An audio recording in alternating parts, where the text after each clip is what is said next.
بسم اللہ الرحمن الرحیم۔ السلام علیکم ڈیئر اسٹوڈنٹس، امید ہے آپ لوگ ٹھیک ہوں گے اور آپ لوگوں کی زندگی خوشیوں کے ساتھ گزر رہی ہوگی۔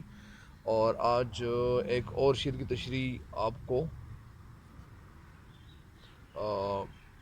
تحفہ کے طور پر پیش کرنے کی کوشش کر رہا ہوں تاکہ آپ اس سے استفادہ کرو اور اس سے فائدہ اٹھائیں، ٹھیک ہے؟ تو یہ آج کا اگلا شعر کیا ہے؟ صوفیوں کے جو نہ تھا لائق صحبتی، لائق صحبت تو مجھے قابلی جلسہ رندانہ بنایا ہوتا۔ صوفی کسے کہتے ہیں؟ وہ لوگ جو صاف باطن لوگ ہوتے ہیں اور پرہیزگار لوگ ہوتے ہیں، انہوں نے اللہ تعالیٰ کی اتنی عبادت کی ہوئی ہوتی ہے اور وہ بیعت کرنے والے لوگ ہوتے ہیں، تو اس کو صوفی کہتے ہیں۔ جو نہ تھا لائق یعنی اہلیت میرے اندر موجود نہیں تھی، کس کی؟ صوفیوں کی۔ صحبت، محفل، تو مجھے قابلی جلسے رندانہ بنایا ہوتا۔ قابل یعنی بیٹھنے والے، یعنی میرے اندر قابلیت پیدا کرتے۔ جلسہ، محفل، رندانہ یعنی شرابی لوگوں کے ساتھ، یعنی شراب لوگوں کے محفل میں بنایا ہوتا۔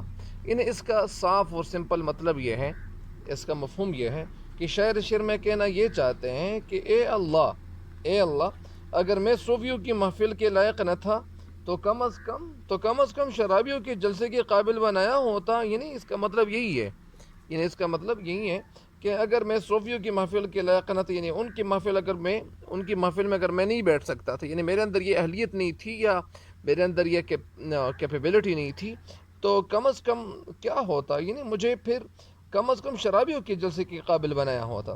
یعنی اس شعر کا مطلب کیا ہے؟ اس شعر کا سمپل سا مطلب یہ ہے، سادہ سا مطلب یہ ہے، اور تشریح شعر کی یہ ہے کہ شاعر کہنا یہ چاہتے اس شعر میں کہ، اور بہادر شاہ ظفر اس شعر میں یعنی اس خواہش کا اظہار کرتے ہوئے کہتے ہیں کہ اگر میں اللہ تعالیٰ کی نظر میں ایک اچھا اور باکردار انسان نہیں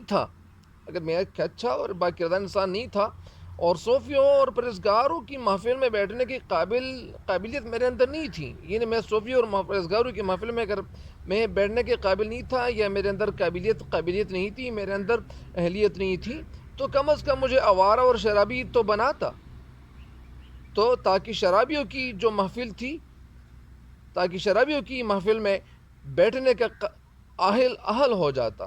یعنی اس کا مطلب یہ ہے کہ اگر میں، ظاہری بات ہے دنیا میں ایسا بھی ہوتا ہے، بہت سے لوگ ایسے ہوتے ہیں کہ وہ مطلب یعنی وہ کسی اور قسم کے لوگ مطلب اس طرح ہوتے ہیں یا اس طرح ہوتے ہیں کہ وہ سنگر ہوتے ہیں یا گانے بجانے والے ہوتے ہیں یا اس طرح، تو وہ لوگ اگر کسی ایسی جگہ چلے جائیں تو لوگ کہتے ہیں کہ یار یہ تو گانا گاتا ہے یا یہ تو سنگنگ کرتا ہے، تو یہ اصل میں لوگ خود کو وہ کچھ اور سمجھنے لگتے ہیں۔ تو اسی وجہ سے شاعر کہتے ہیں کہ اگر میں صوفیوں اور اچھی جگہ میں بیٹھنے کی قابلیت میرے اندر نہیں تھی، کیپیبلٹی میرے اندر نہیں تھی، اگر اہلیت میرے اندر نہیں تھی، تو کم از کم مجھے شرابی محفل میں اگر مجھے بیٹھنے کی جگہ دے دیتے، اگر مجھے ان لوگوں میں شامل کرتے، تو کم از کم ان لوگوں میں تو میرا کچھ نہ کچھ مرتبہ تو ہوتا۔